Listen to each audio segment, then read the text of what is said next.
This article was written on November 16th, 1982 by Jennifer Preston. It says, the title of the article is labeled, Testa murder suspect admits killing pal over stolen candy.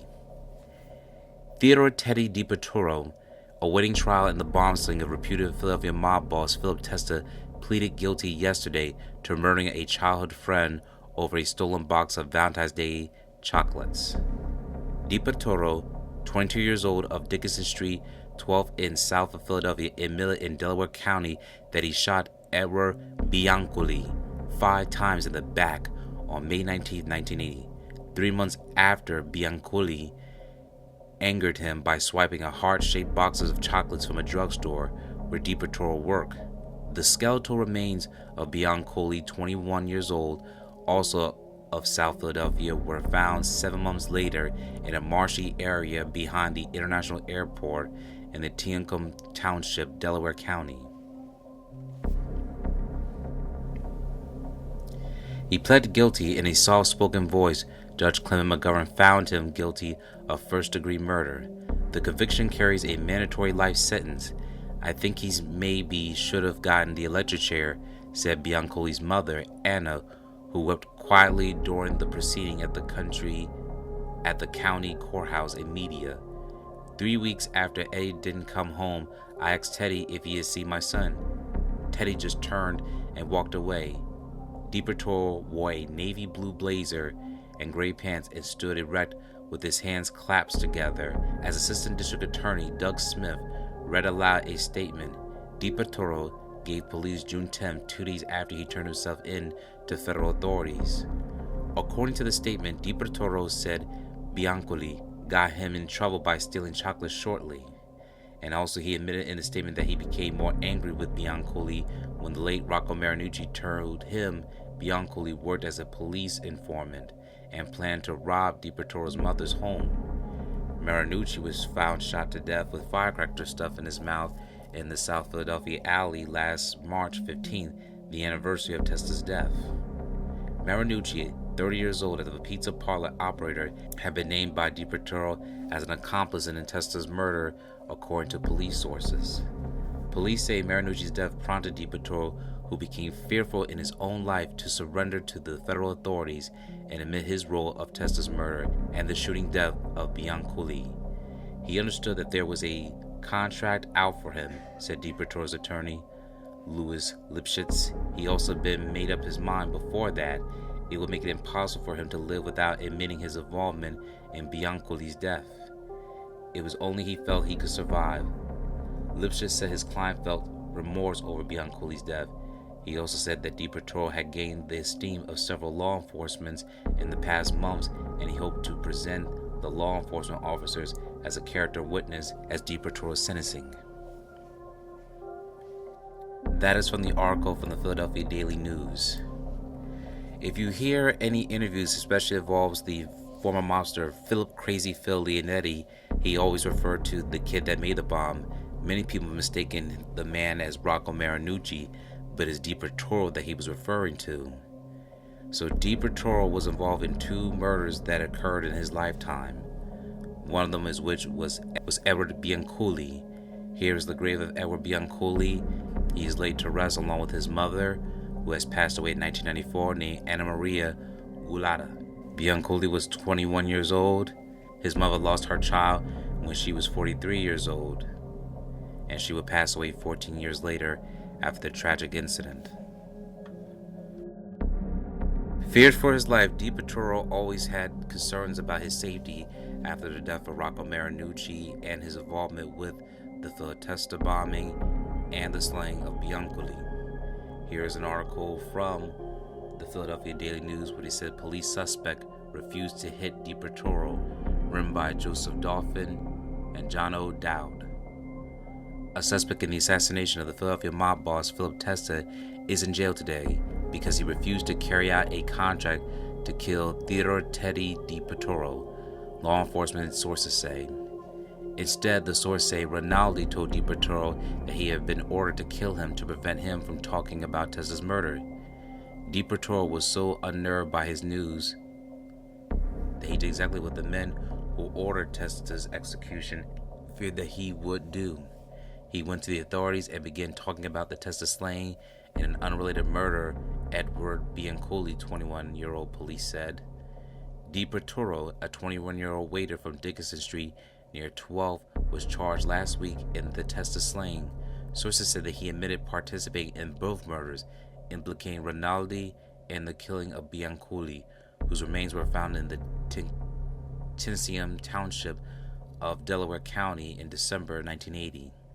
Rinaldi, 23 years old, of Ventnor, New Jersey, a 40,000-year-old floor man of the Tropicana Hotel and Casino in Atlantic City, was held by Delaware County District Justice Leonard McDevitt without bail last night on the murder and conspiracy charges in connection with Biancoli's death, and was sent in Delaware County prison. He was picked by the police of the Tropicana late Thursday night and was returned to Delaware County yesterday after he waived extradition in Atlantic County.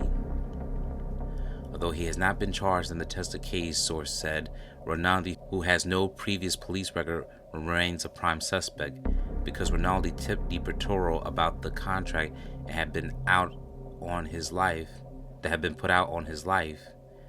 The sources said DiPretoro, a reluctant to tie to his friend to the Testa murder. They gave no other explanation why DiPretoro is willing to link Rinaldi to the Biancoli slaying. DiPretoro is said to have admitted that he shot Biancoli and had said that Rinaldi was present.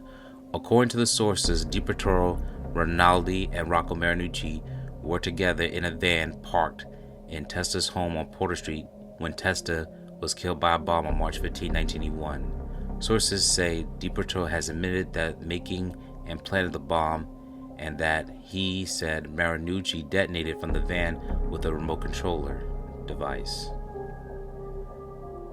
Marinucci, who owned the van, was found shot to death with firecrackers stuffed in his mouth March 15th on the anniversary of Testa's killing. Information developed by the investigators indicate that Marinucci, a bodyguard and driver of reputed mobster Peter Casella, put together the team hit on Testa. Casella, 75 years old, as the underboss to Testa, according to the Pennsylvania Crime Commission. Sources said that he was the rival of Testa's rival for power in the organizations, particularly after the murder balls of Angelo Bruno in March 1980. After Testa's death, the mobster leadership had passed Nicodemo, Little Nicky Scarfo of Atlantic City, rather than Casella's, officials said. The murders of Testa and other mob figures is being investigated by a unique task force made up of the FBI agents and Philadelphia police from the homicide and organization crime units. They hope, sources said, in the arrest of DiPretoro and the implications of Rinaldi and the Testa killing can lead them to those who ordered the execution. Here is the photo of Michael Rinaldi.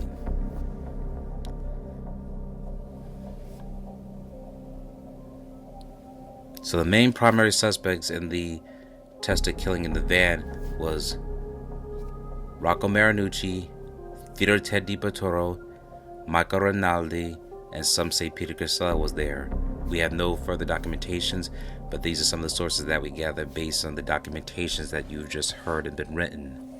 Here's the home in which DiPretoro had once lived on 12th and Dickinson Street.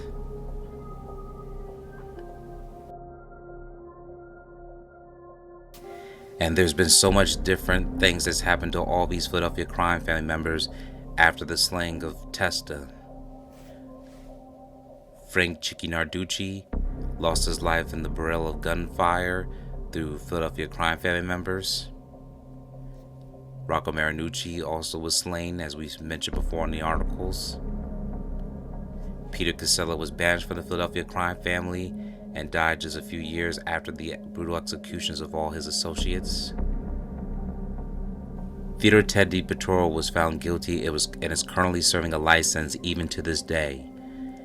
His mother, Diane DiPretoro, had passed away in June 2008. Here's also a picture of her obituary. Here's a picture from her obituary from the Philadelphia Inquirer, as you can see here listed from her records and the family relatives. Ted is also mentioned into the obituary as well.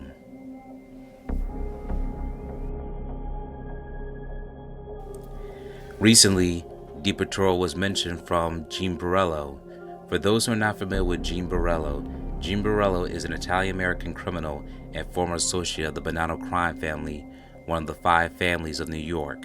He later became a government witness, agreeing to testifying against the crime family members. He now is currently a podcaster, author, and motivational speaker. He once mentioned that he was in prison, DiPretoro, and here is from his perspective, seen here. Thousands of fucking copies, you know? How did the book come out? Like, did somebody approach you? I wrote it in jail. Okay. So that was my plan originally, write a book. Right. I did it with the guy, Teddy DiPretoro. He was a hitman for the Philadelphia mob, actually. The guy that blew up the Chicken Man. He put the nail bomb under his stoop. They blew him up. And, this guy, I don't know who the Chicken Man is. He was the boss of Philadelphia. Okay. And they blew him up with a nail bomb. And I was with the guy that made it and did it. And, okay. It was like, you could look it up. It literally took out the whole first floor of his house. So it leveled the whole they said the whole block shook. That's how bad. Yeah, so I was with him. So he wasn't fucking around. He's actually a very smart guy, though. He actually helped me, sat with me every day with a typewriter. He's a lifer. They fucked him. He got life anyway. He did blow up a building. Well, no, I'm saying, but but he cooperated and he got screwed. That's what I'm saying. Okay, yeah. Philly had a bad cooperation thing, whatever, at the time. He got screwed, but he sat with me every day with a typewriter.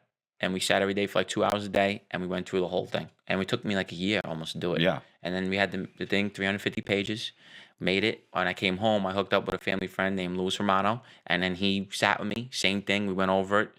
And my cover of the book, I picked that, and everyone said, no, it's not going to work. That was the gold mine. The cover, everyone says that was genius. You know, the faces, the welcome to Howard Beach sign, people loved the cover, and it attracted a lot of attention. And when I came out with it, it sold, I think I have a bestseller. It's a bestseller. It sold over 10,000 copies. Autographed copies I sell to my Instagram. I sold hundreds of them. Hundreds of them. Bro, isn't that weird? You don't like, to me, I thought it was. In the year 1983, despite pleading guilty for the Philip Testa murder, DiPretoro was also held for murder when it came to Edward Bianculli, and now he's currently serving 2 life sentences after the loss of both these men. So as you heard from Gene Borello, that DiPretoro had assisted him during his harsh times in jail and is still alive to this day. Unfortunately, he has missed out a lot of life and years behind bars, losing his mother, several other friends and relatives. However, no one cannot forget the legendary stories that's been heard around the Philadelphia crime family, since he's always overshadowed by all the other key figures in the Philadelphia criminal underworld. This is the story of Theodore Ted DiPretoro.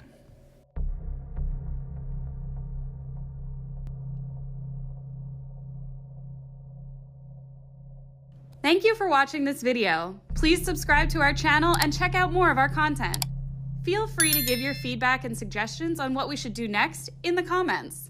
This is Infinite Lee Productions. We love ya.